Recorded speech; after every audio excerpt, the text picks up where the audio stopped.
Magandang gabi mga idol, mga kamaster. Meron tayong kwan dito. Magto-troubleshoot lang ng isang microwave. So, bali ang naging kwan nito, usually ang naging sira talaga nito, yung hindi na siya umiinit. Ngayon, ang talagang number one talaga yung magnetron niya.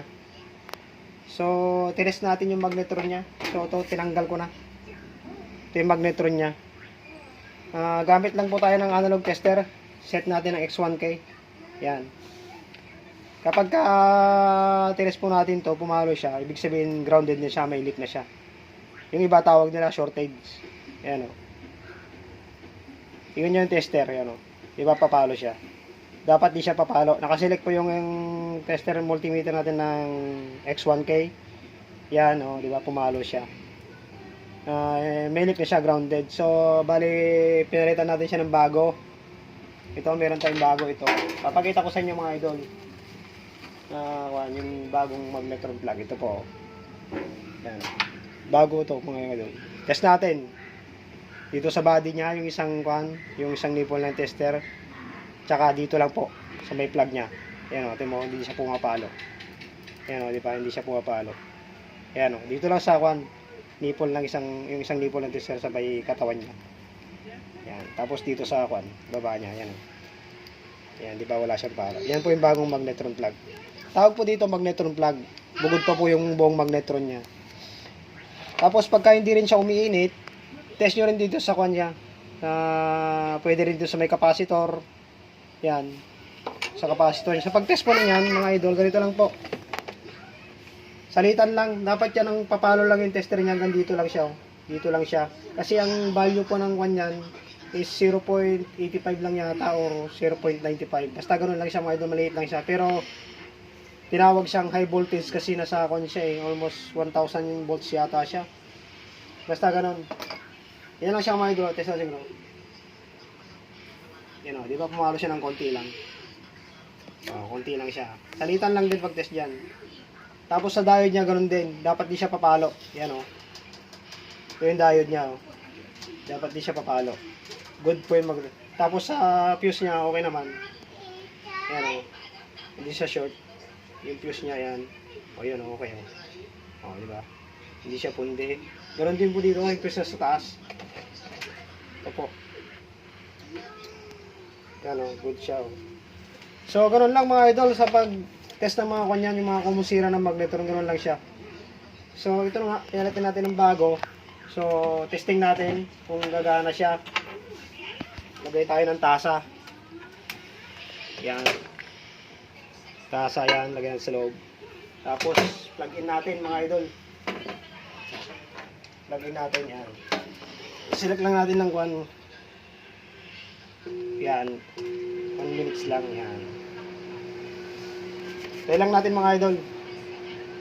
Makita mo, gumagana pa siya, di ba? 3 minutes. Yan.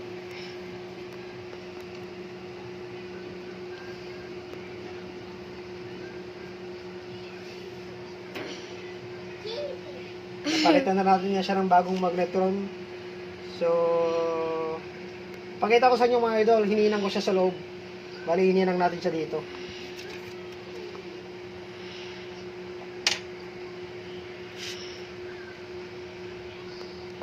Nakakuha lang siya idol, sinulit lang siya ng 1 minutes. 1 minutes lang. Nakakuha. Tingnan natin kung mabilis siya uminit. Pagka uminit sa idol, yun nga lang naging problema niya, hindi pa sira yung buong magnetron niya. Ito lang, tinatawag na magnetron plug. Pag rever idol, kung lang, tsaga lang. So, siya po siyang Fujidenso na ng microwave. Sabi nung may-ari, hindi na umiinit. Nung kung nga, hindi talaga umiinit. Ito lang mga idol, oh. May leak lang, short siya. Ang tawag siya ba shortage? Magnetron plug. Tsaka, yung isa, hindi ko nasabi sa inyo idol. Yung isang fuse niya. Ang value nito ay may kwanto mga idol, yan, may number yan dito. 5 kV, 0.8 amperes, yan. Yan. Marami pong nabibili to sa online mga idol. Mura lang po to. Pag bumili kayo. Mura lang po siya.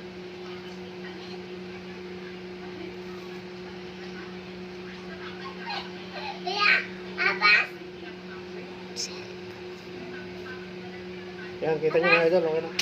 Try natin mga idol, sana kwan. Uminit siya, yan, okay. Sana mag-okay. Pagka nag-okay, yun nga lang talaga sira niya, ito lang. Pag-electron plug. Marami din na bumibili sa online to mga idol. Mga ka-master. So, yan, malapit na mga idol, oh. Malapit na. Tingnan natin kung talagang uminit siya.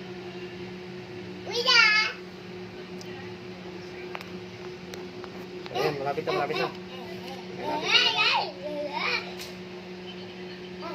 Tingnan natin yan. Malapit na siya matapos.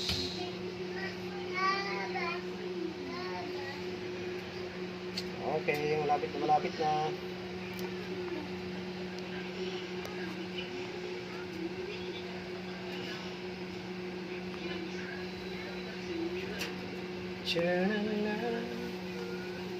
Ganun lang mga idol, mag-repair, tsaga-tsaga lang.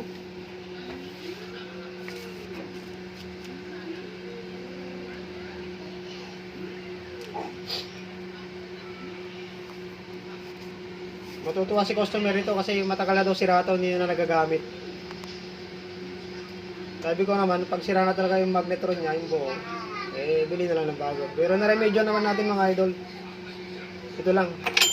O yun, namatay. Tingnan natin mga idol, oh. Yun, umuusok.